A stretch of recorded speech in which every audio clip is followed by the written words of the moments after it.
환영합니다. 여러분의 마음 이곳에서 풀고 가세요. 요즘 자꾸 기초연금이 폐지된다고 하는데 정확히 어떻게 되는 건지 모호하지 않습니까? 오늘 이 영상에서는 그 모든 것을 명확하게 단 하나의 착오도 없이 알려드리겠습니다. 기초연금이라고 하면 정부에서 주는 돈이라고 해서 65세 넘으면 누구나 받는 줄 아셨죠? 그런데 말입니다. 통장에 돈이 이 금액만 넘으면 단 한 푼도 못 받을 수 있습니다.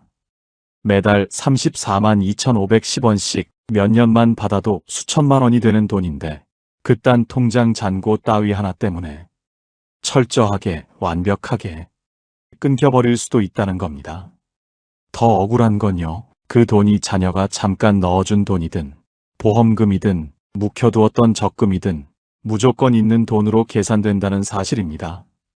그 돈 잠깐 맡겨놨던 거였는데요. 쓰지도 않았고 제 돈도 아닙니다. 이런 설명 전혀 통하지 않습니다.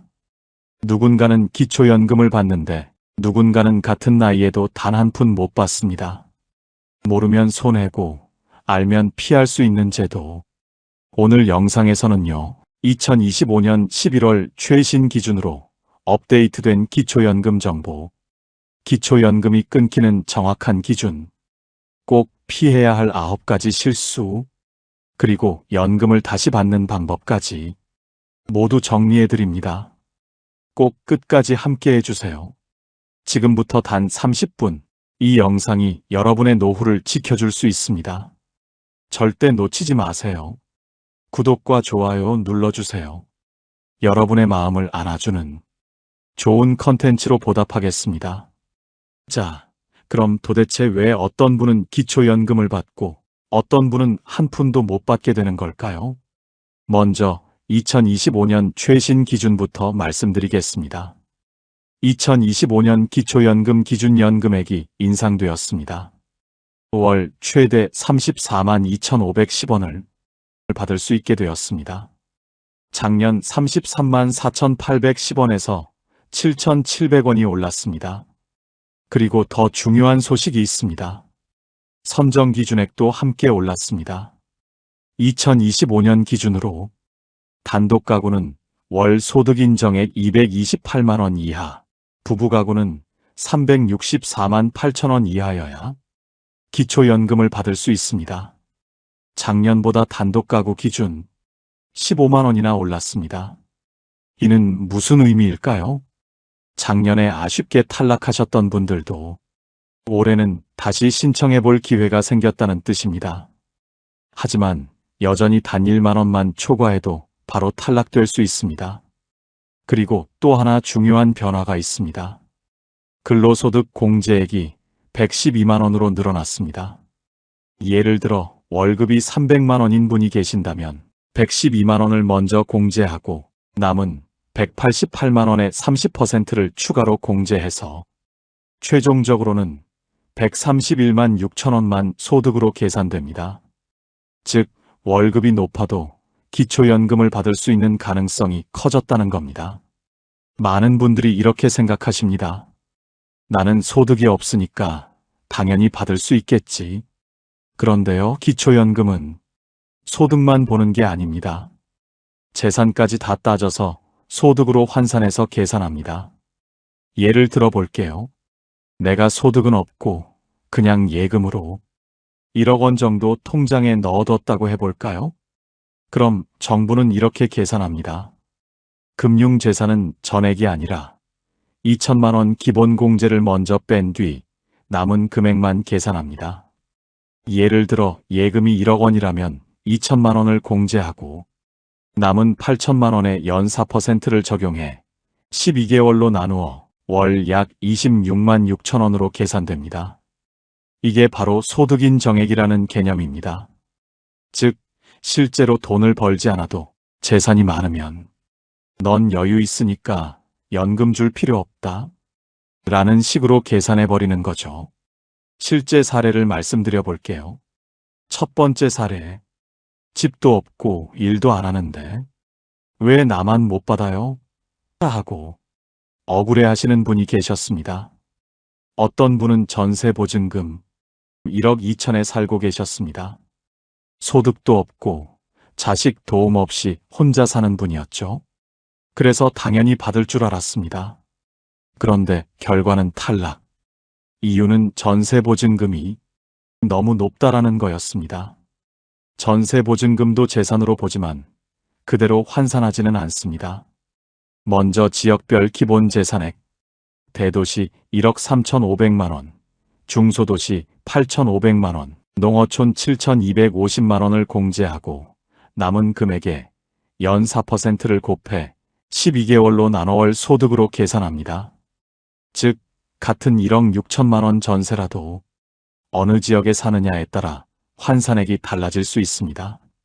두 번째 사례, 월 50만 원짜리 월세 수입이 있고 예금이 약 7천만 원 정도 있는 분이 계셨습니다. 이 둘을 소득으로 환산해 합산했을 때 소득인 정액 기준을 초과하게 되어 기초연금은 단 한 푼도 지급되지 않았습니다. 이해는 안 되지만 제도는 그렇게 작동합니다. 그리고 또 하나 중요한 사실, 배우자 소득, 재산까지 전부 합산해서 계산합니다. 남편이 직장 다니고 있어서 월급 조금이라도 있으면, 아내가 조그만 임대 수익이 있으면 내 개인 상황과 무관하게 가구 전체 소득으로 판단되기 때문에 나는 받을 자격이 있다고 생각해도 알고 보면 탈락 통보받는 경우가 허다합니다. 그런데요, 이런 피해는 대부분 몰라서 생긴 실수 때문입니다. 지금부터 말씀드릴 9가지 실수 중 단 하나만 걸려도 기초연금은 단 한 푼도 못 받습니다. 꼭 끝까지 확인하세요. 그리고 이제부터라도 바꾸면 다시 받을 수 있습니다. 첫 번째 실수, 가족 계좌에 돈 잠깐 넣었다가 다시 빼는 행동입니다. 우리 집 애들한테 잠깐 맡겼다 뺀 건데요. 이 말 절대 통하지 않습니다. 통장에 찍힌 기록은 그냥 이체가 아니라 자산 이동으로 인식됩니다. 즉, 증여로 보일 수 있다는 겁니다. 잠깐이든 오래든 기록은 그대로 남고 기초연금 산정할 때 재산으로 포함됩니다. 두 번째 실수, 차명으로 적금 넣었다가 본인이 찾는 행동. 예를 들어 아들 이름으로 적금을 넣었다가 나중에 엄마가 찾아가면 어떻게 될까요? 국민연금공단은 이런 행위까지 본인의 금융자산으로 간주할 수 있습니다. 실제로 이런 경우 연금 전액 삭감된 사례도 있습니다. 세 번째 실수, 본인 소유 부동산을 자녀에게 싸게 넘기는 행위. 시세보다 너무 낮은 가격으로 넘기면 그 차액만큼은 증여로 보고 증여세가 붙을 수 있습니다. 뿐만 아니라 기초연금에서도 재산이 줄었지만 실질은 그대로라고 판단돼 연금 감액 사유가 됩니다. 네 번째 실수, 사업자 등록을 유지한 채 아무 소득 없는 척하는 것. 소득이 없어도 사업자 등록만 유지돼 있으면 추정소득이 계산됩니다. 즉, 실제 소득은 없는데 있는 걸로 간주해서 기초연금이 삭감될 수 있는 겁니다. 폐업 신고하지 않은 상태라면 주의하셔야 합니다. 다섯 번째 실수, 고급 자동차 보유하고 있는 경우 2025년 기준 차량가액 4천만 원 이상이면 고급 자동차로 분류되어 차량가액 전액이 소득인 정액 산정에 포함됩니다. 예를 들어 차량가액이 5천만 원이면 그 금액이 그대로 소득인 정액 산정에 반영되어 기준을 크게 초과할 수 있습니다. 2024년부터는 배기량 기준은 완전히 폐지되고 오직 차량가액 4천만 원 기준만 적용됩니다.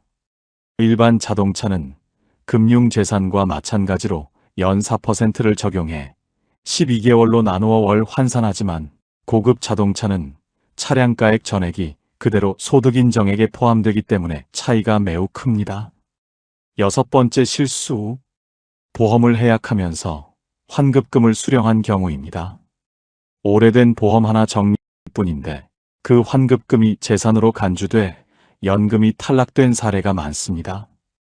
특히 수천만 원 단위로 해약금이 들어오면 소득인 정액 기준을 훌쩍 넘겨버립니다. 필요해서 해약한 건데요. 이 말 전혀 통하지 않습니다. 7번째 실수. 자녀명의 통장을 대신 관리하면서 자유롭게 출금하는 경우. 이건 세무조사에서도 자주 걸리는 유형인데요. 자녀 이름이지만 부모가 자유롭게 쓰면 사실상 본인 자산으로 간주됩니다. 특히 큰 금액이 오가면 기초연금 감점 사유가 됩니다. 8번째 실수. 월세 수입을 신고하지 않고 조용히 넘기는 행동입니다. 신고 안 하면 없는 줄 알겠지? 큰 오산입니다. 요즘은 국세청과 연동된 자료를 통해 자동으로 월세 수익이 파악됩니다. 몰랐다고 해도 일단 소득으로 잡히는 순간 연금은 바로 탈락입니다. 9번째 실수. 5년 이내에 재산을 갑자기 정리한 경우. 기초연금은 현재 상황만 보는 게 아닙니다. 최근 5년간의 금융거래, 부동산 거래 등도 모두 살펴봅니다.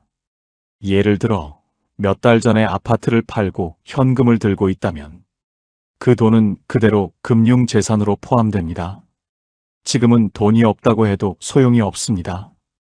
그렇다면 이렇게 복잡하고 까다로운 기준 속에서 기초연금을 안정적으로 받기 위해서는 무엇을 준비해야 할까요?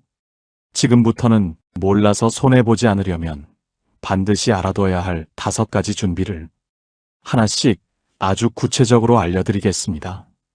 이제부터는 막연한 걱정이 아닌 실제로 연금을 받기 위한 실전 전략입니다. 지금부터 집중해 주세요. 첫 번째 준비. 가구 기준에서 개인 기준으로 구조를 이해하세요. 많은 분들이 이렇게 말씀하십니다. 나는 소득도 없고 집도 없는데 왜 탈락인가요? 하지만 기초연금은 개인이 아니라 가구 단위로 소득과 재산을 따져봅니다. 남편이 직장을 다니거나 아내가 임대 수입이 있어도 그 수입은 모두 가구 소득으로 계산됩니다. 즉, 내가 어려워도 배우자가 일정 소득이 있으면 탈락될 수 있는 구조인 겁니다. 기초연금은 내가 어렵다보다 우리 가족이 전체적으로 얼마나 어려운가를 보는 제도입니다. 그래서 혼자만의 판단보다 반드시 부부 합산 기준으로 확인해야 합니다. 두 번째 준비. 금융재산은 5년 전부터 천천히 정리해야 합니다. 기초연금은 단순히 현재만 보는 게 아니라 최근 5년간의 거래까지도 모두 들여다봅니다. 갑자기 예금을 정리하거나 부동산을 팔고 현금이 들어오면 그 기록은 고스란히 금융재산으로 환산됩니다. 예를 들어 아파트를 팔고 받은 3억 원이 있다면 지금은 집이 없어도 그 3억은 소득인 정액에 포함됩니다. 그래서 갑자기 큰 돈을 움직이는 것보다는 5년 전부터 계획적으로 천천히 정리하는 것이 가장 안전합니다. 지금이라도 너무 많은 예금이나 부동산이 있다면 구조 점검이 필요합니다. 세 번째 준비 차량은 한 대, 가액 4천만 원 미만으로 맞추세요. 2025년 최신 기준에 따르면 차량가액 4천만 원 이상이면 고급 자동차로 분류되어 매달 100% 소득으로 계산됩니다. 그리고 여러 대를 보유하고 있으면 각각의 차량가액이 모두 재산으로 포함됩니다. 가장 안전한 기준은 차량은 한 대, 가액은 4천만 원 미만으로 유지하는 것입니다. 네 번째 준비. 사업자 등록을 반드시 정리하세요. 어떤 분들은 사업은 안 하고 있는데 사업자 등록만 그대로 남겨두는 경우가 있습니다. 이 경우 실제 수입이 없어도 국민연금공단에서는 추정소득을 자동으로 잡습니다. 그래서 연금 수급심사에서 소득이 있다고 간주돼 탈락하는 사례가 많습니다. 사업을 하지 않고 계시다면 반드시 홈택스에서 폐업 신고를 완료해 주셔야 합니다. 다섯 번째 준비. 자녀 명의로 된 자산 반드시 따져보세요. 예를 들어 자녀 이름으로 적금을 넣고 부모가 직접 관리하거나 찾는다면 이건 사실상 부모 자산으로 판단됩니다. 기초연금 심사에서는 명의보다 실제 사용권이 누구에게 있는지를 더 중요하게 보기 때문입니다. 즉, 자녀명의 통장이 있어도 부모가 자유롭게 입출금하고 있다면 해당 금액은 전부 본인의 금융재산으로 간주돼 불이익이 발생할 수 있습니다. 자, 그럼 실제로 기초연금을 받기 위해선 어떻게 준비해야 할까요? 그냥 가만히 있으면 주는 거 아니냐? 하고 계시면 안 됩니다. 신청도 직접 해야 하고 내 자산 상태도 미리 점검해둬야 합니다. 잘못 관리하면 조건은 되는데도 탈락할 수 있어요. 첫째, 예금은 쪼개서 분산 관리하세요. 그냥 한 통장에 다 넣어두는 게 편하잖아. 뭐가 문제야? 이렇게 생각하시는 분들 의외로 많습니다.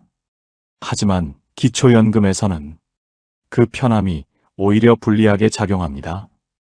예를 들어 A 어르신이 통장 하나에 예금 1억 원을 묶어두고 계셨습니다. 아무리 안 쓰고 가만히 있어도요. 이건 그대로 재산으로 잡혀서 월 소득으로 환산됩니다. 1억 원에서 2천만 원을 공제하고 남은 8천만 원의 연 4%를 12개월로 나누면 월 26만 6천 원이 소득으로 계산됩니다. 그렇게 되면 다른 소득과 합산해서 기준을 초과하기 쉽습니다. 하지만요, 이 예금을 2천만 원, 3천만 원씩 나눠서 생활비 통장, 자녀지원금 통장, 공과금, 자동이체 통장 등으로 용도를 구분해서 관리하면 단순한 저축이 아닌 생활 목적 자금으로 인정될 수 있고 소득인 정액 계산 시 더 유리하게 평가받을 수 있습니다. 물론 단순히 통장만 나눈다고 되는 건 아닙니다.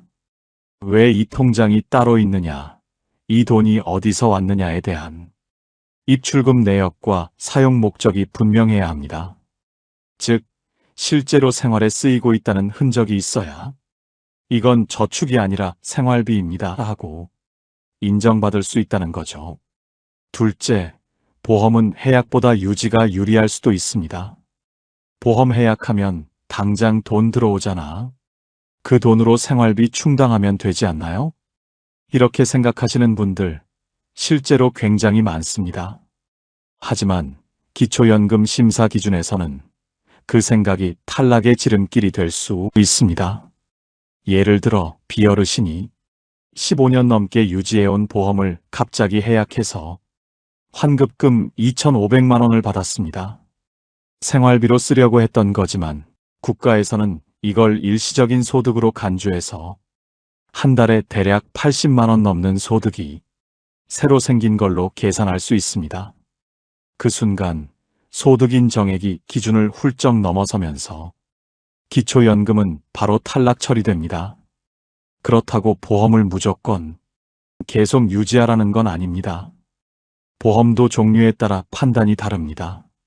예를 들어 보장성 보험은 유지해도 소득인 정액에 큰 영향을 안 주는 경우가 많습니다. 하지만 저축성 보험은 해약 시 환급금이 크게 잡히기 때문에 오히려 불리해지는 겁니다. 그래서 중요한 건 보험 해약 전에 보장성인지 저축성인지부터 꼭 확인하셔야 합니다. 그리고 혹시 환급금이 크다면 당장 해약하기보다는 필요 보장을 정리하거나 전문가 상담을 거친 뒤 계획적으로 움직이시는 걸 권해드립니다. 셋째, 전세금이 높다면 월세 전환도 고려해 보세요. 나는 집 산 것도 아닌데 그냥 전세인데 왜 불리해요? 이런 말 정말 많이 듣습니다. 하지만 기초연금 심사에서는 전세도 재산으로 봅니다. 그게 바로 문제입니다. 예를 들어 시어르신이 살고 있는 전셋집 보증금이 1억 6천만 원이라고 해볼게요. 집이 내 소유는 아니지만 국가는 이 전세 보증금의 연 4%를 적용해서 월 소득이 생긴 것처럼 간주합니다. 1억 6천만 원의 4%는 연 640만 원, 즉 한 달에 53만 원을 버는 것처럼 계산한다는 뜻입니다.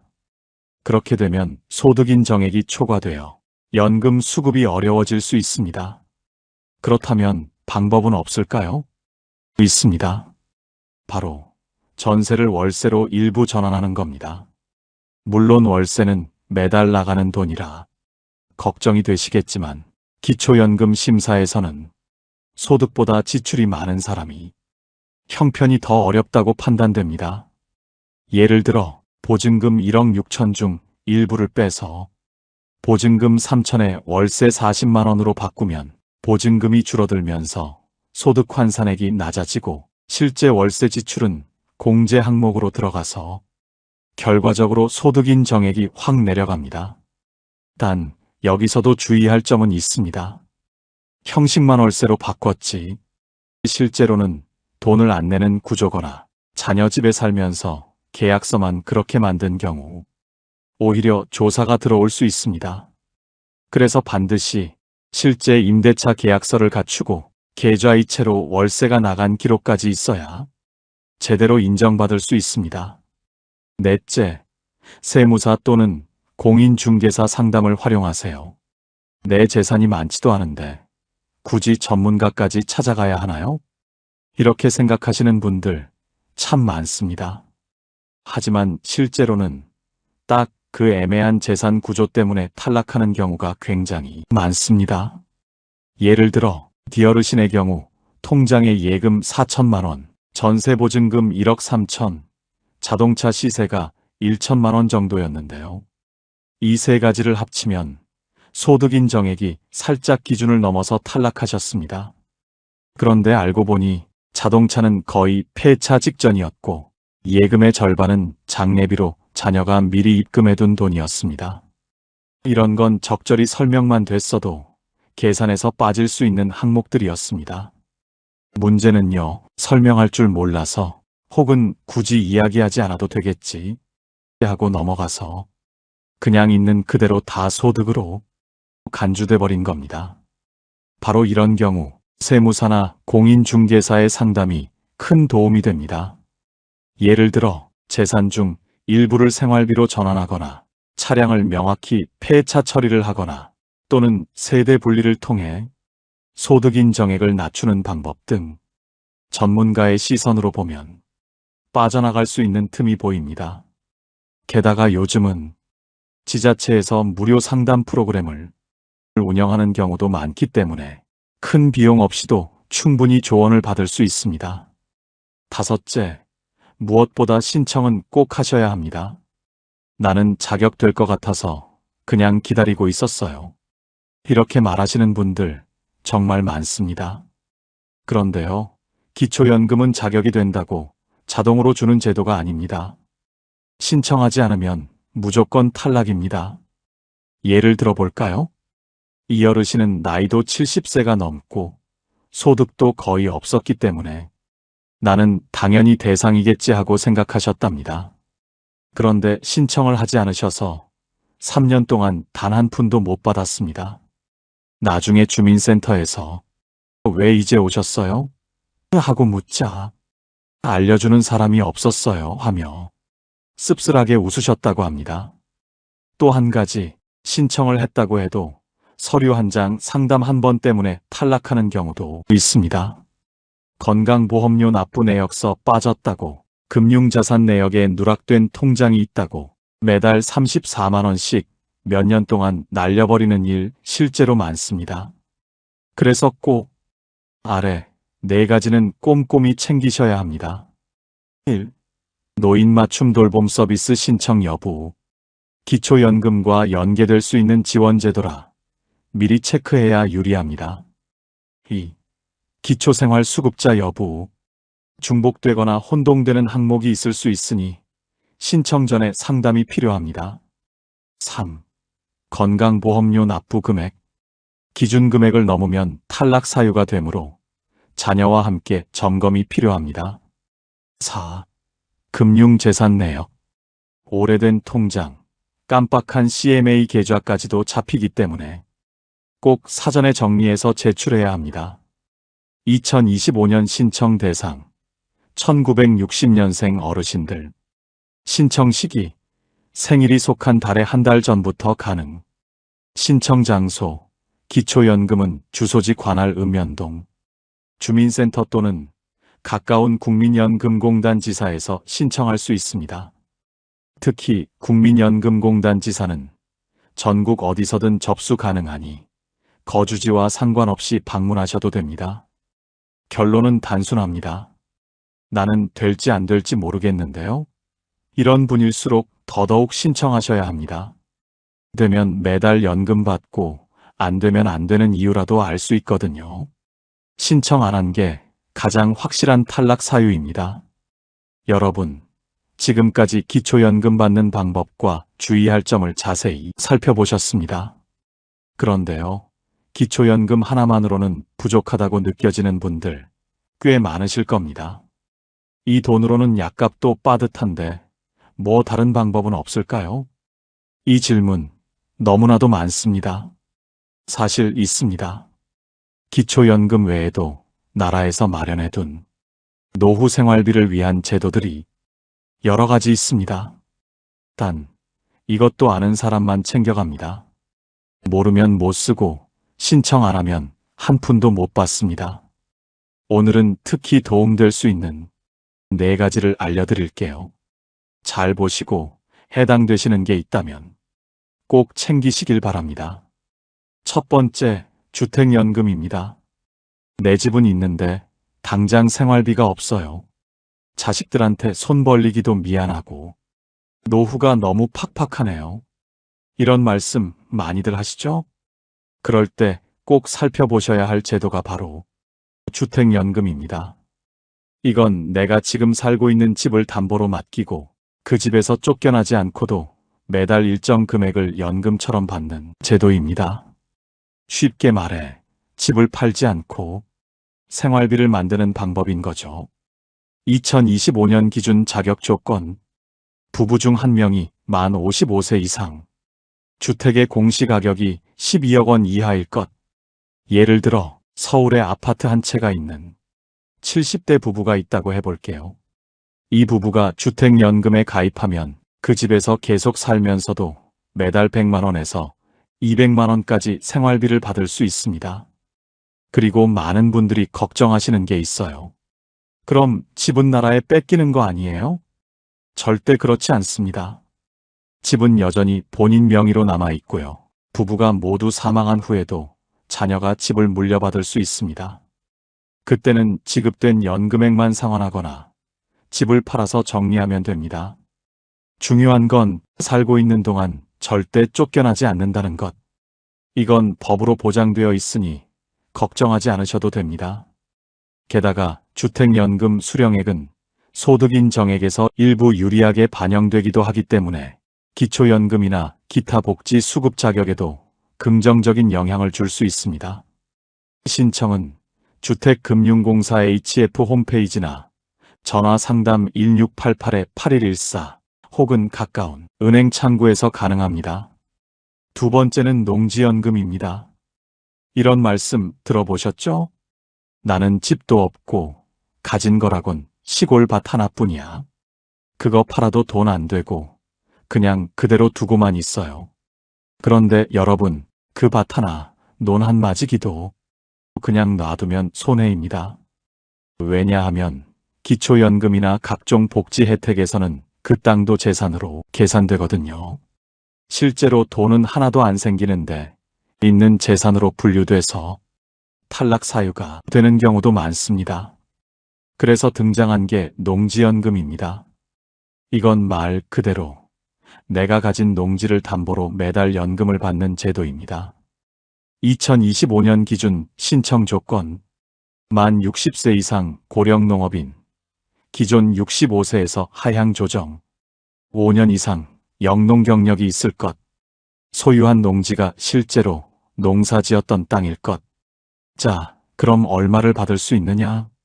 농지의 위치, 크기, 시세에 따라 달라지긴 하지만 적게는 월 20만 원, 많게는 월 80만 원 이상까지도 수령 가능합니다. 생각해보세요.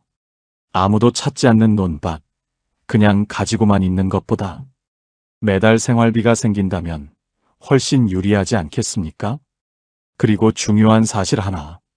농지연금 수령액은 소득인정액에서 비교적 유리하게 반영됩니다. 즉, 기초연금과 병행이 가능할 수 있고 설계에 따라 오히려 더 유리해지는 경우도 있습니다. 나는 농사를 안 지었는데요? 하시는 분들도 계실 텐데요. 본인이 직접 경작하지 않았더라도 과거에 가족이 지었거나 임대 내역이 있다면 상담 후 가능 여부 판단이 됩니다. 신청은 농지관리공사, 한국농어촌공사 또는 농림축산식품부 홈페이지, 그리고 지역농업기술센터나 농지은행 지사에서 가능합니다. 가능하면 전문 상담을 꼭 받아보시는 걸 추천드립니다. 모르고 그냥 묵혀둔 땅이 내 노후를 든든히 책임져 줄 생활비 통장이 될 수 있습니다. 세 번째, 노인 일자리 지원 사업입니다. 많은 분들이 이렇게 말씀하시죠. 몸은 아직 쓸만한데 마땅한 일이 없어요. 일하려 해도 나이 많다고 다들 안 뽑아요. 그럴 때 꼭 알아보셔야 할 게 바로 노인 일자리 사업입니다. 이건요, 단순히 돈 벌기 위한 일자리가 아닙니다. 건강도 챙기고 사회와 연결되는 기회이기도 합니다.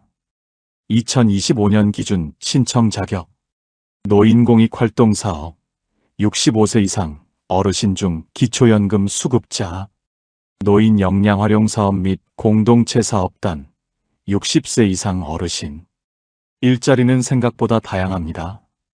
예를 들면요. 어린이 보호구역에서 교통지원 활동, 동네 경로당이나 복지시설의 안내 도우미, 초등학교 앞에서 안전지킴이 역할, 공원이나 동네 환경을 정리하는 공공시설 정비 활동, 취약계층 가정을 방문해 말벗이 되어드리는 사회서비스형 일자리, 대부분 하루 2~3시간, 주 3회 정도의 활동으로 한 달 기준 약 27만원에서 30만원 정도의 활동비를 받을 수 있습니다. 중요한 건 이 활동비는 소득으로 간주되지 않기 때문에 기초연금과 중복수급도 가능합니다. 즉, 기초연금도 받고 활동비도 따로 받고 건강까지 챙길 수 있으니 일석삼조인 거죠. 특히 혼자 계신 분들, 하루 종일 집에만 있으면 몸도 마음도 가라앉습니다. 그런데 일자리를 통해 누군가와 이야기를 나누고 내가 사회에 도움이 된다는 걸 느끼면요. 우울감도 줄고 자존감도 살아난다는 연구 결과도 있습니다. 신청은 노인 일자리 사업은 특정 날짜에만 신청하는 것이 아니라 매년 11월에서 12월경 다음 연도 모집 공고가 발표됩니다. 지역마다 일정이 다르니 복지로 www.복지로.go.kr이나 행정복지센터 공고를 꼭 확인하셔야 합니다. 문의는 대표번호 1544-3388에서 가능합니다. 각 지역에 따라 모집 시기나 인원 제한이 있기 때문에 상반기 또는 하반기 모집 공고를 미리 챙겨보시는 게 좋습니다. 네 번째, 기초생활수급자 제도입니다. 마지막으로 꼭 알려드리고 싶은 건 기초생활수급자 제도입니다. 이건 조금 까다롭기도 하고 괜히 나 같은 사람이 되겠어? 하고 포기하시는 분들도 많습니다. 하지만 여러분, 한 번만 제대로 확인해 보시면 생각이 바뀔 수도 있습니다. 이 제도는 한마디로 국가가 최소한의 생활을 보장해 주는 것입니다. 조건에 해당되면요, 의료비, 주거비, 생계비, 교육비까지 나라에서 지원해 줍니다. 가장 많이 체감하시는 건 의료비입니다. 병원에 가도 진료비가 거의 0원에 가깝고 입원 수술까지 해도 본인 부담금이 없거나 아주 적습니다. 의료급여 일종 자격이면 감기 진료는 물론이고 중병, 만성질환 치료까지 부담이 크게 줄어듭니다. 특히 약값이 부담스러운 분들께는 정말 절실한 제도입니다. 주거급여도 있습니다. 전세든 월세든 정부에서 일정 금액을 주거비로 보태줍니다.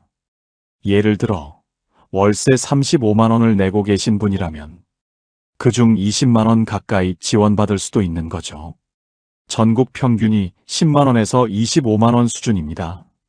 생계급여는 현금으로 들어오는 지원입니다.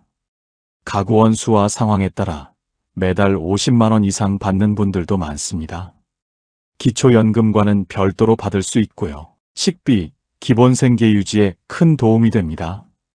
2025년 기준 개선 사항, 자동차 재산 기준 완화, 2000cc 미만, 500만 원 미만 자동차는 일반 재산 환산율 4.17% 적용, 부양 의무자 기준 완화, 연소득 1.3억 원 또는 일반 재산 12억 원 초과로 기준 상향, 노인 근로소득 공제 확대, 65세 이상으로 적용 대상 확대.